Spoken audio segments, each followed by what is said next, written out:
Welcome back. Today we are going to cover the external structure of the aircraft.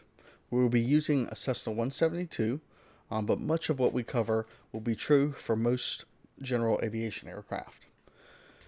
First off, the fuselage. This is the body of the aircraft, housing the cockpit, cabin, room for cargo, and it is the attachment points for most major airplane components.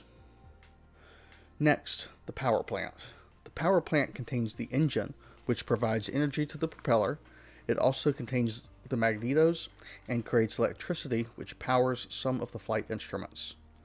A firewall separates the power plant from the fuselage, and the engine is enclosed by a cowling.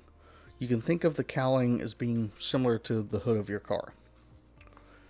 Next up, the most critical structure to flight, the wings. The wings provide the lift which allows the aircraft to become airborne. The leading edge of the wings often have some lights to aid in landing and taxi, as well as the navigation beacons.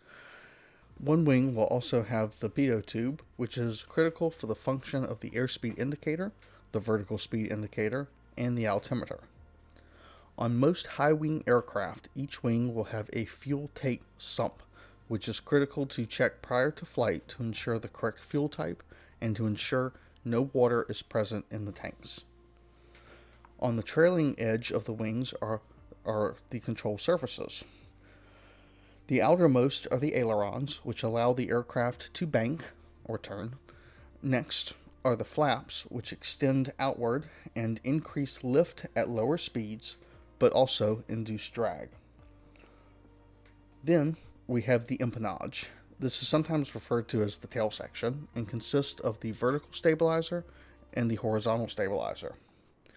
The rudder is attached at the back of the vertical stabilizer and is used to yaw the aircraft.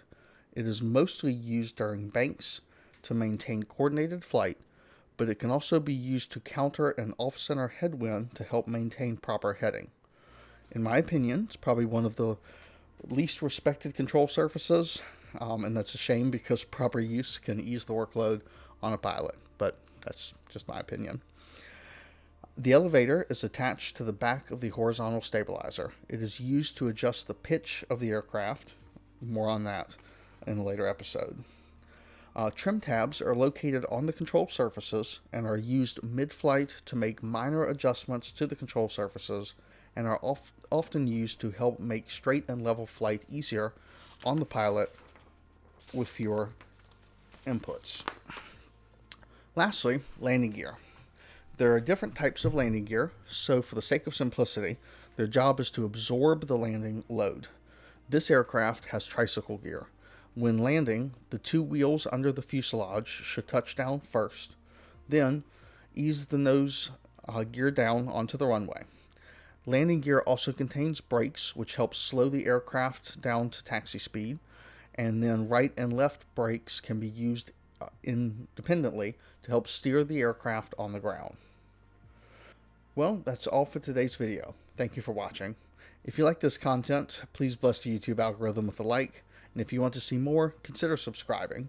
If you have any questions or feedback, please leave a comment. I'll read all of them, and thank you again for watching.